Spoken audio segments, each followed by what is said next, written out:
Hey, what's up? This is Whatsupalbert for ADP.FM.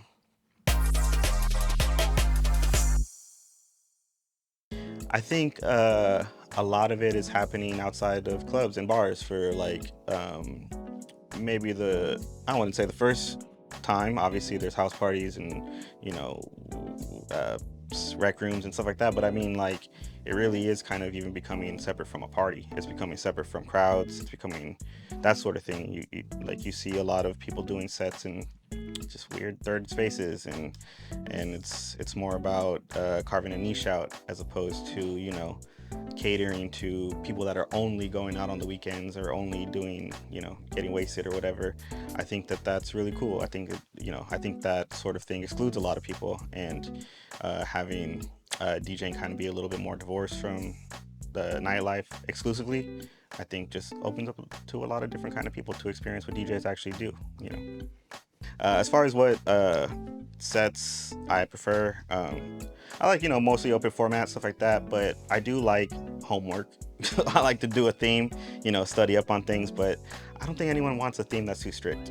I think that you got 50% people that are there for the theme, 50% of them are just there because it's Saturday. So you have to have some wiggle room. So open format for me is way better. I prefer opening, I think, because I think the music is just a little bit more of the focus. The crowd is, you got to warm it up, you got to set people up. I don't know, there's something really interesting about that, and you get a little bit more wiggle room in what you are able to play.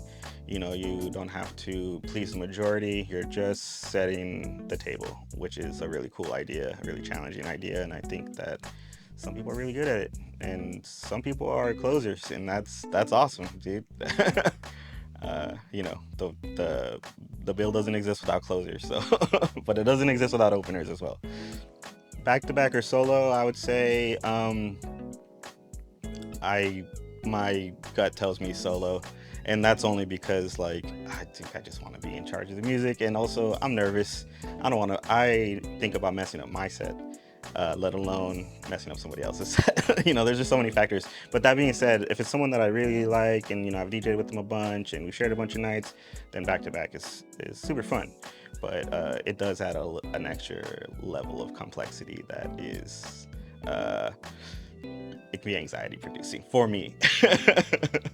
My overall approach to DJing, I think that I do like to incorporate a lot of different genres and try to make it make sense. Songs and genres nothing exists in a vacuum or without being connected to something else and what became before it and what's going to come after it. So that's kind of my approach, is to try to find that connective tissue between those things. And see how I can get from one place to the other. That's what kind of motivates me in a DJ set. The type of DJ I want to be, rather, is like someone who actually provides a space for people to be. That's not work, that's not school, that's not home. And that's what I'd like to do. And I think that that's what DJing really is, like distilled. It's just creating a space, creating an atmosphere for people to have a community, and that's what I think it is. At its best. Remixes or originals, that's always hard because I want to obviously support new music. So I think the way I think about it is, if I have nostalgia for something, if it's music I grew up on, then I always prefer the original.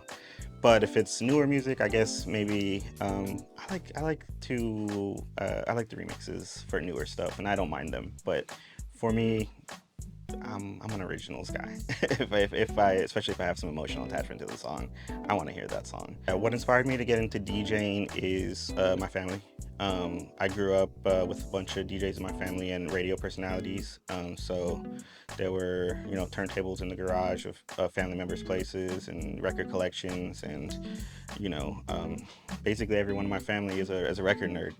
So I think that was kind of the inspiration, is that it just seemed like normal to me that you get music out for a party, you curate, my grandma used to like record mixes off the radio and play them in the living room, because it's not a party unless there's music.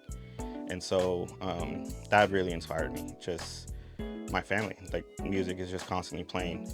After that, it's just being in the Bay. Like, there's so many quality DJs that you see it, and you like, it especially appeals to me because, like, I grew up listening to like rap and R&B, and you see rappers and they're so cool, right? And they're in the front of the camera and they're doing cool stuff. But if you're maybe the type of person that maybe sits back and listens a little bit more, or that's not really your vibe, well, there's a guy up there, standing up there quietly behind a table, Eric B or whatever, just a silent type.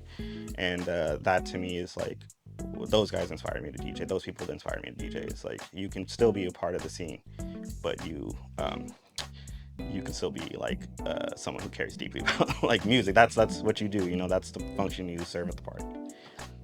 From a DJ perspective, what makes a perfect song? I don't.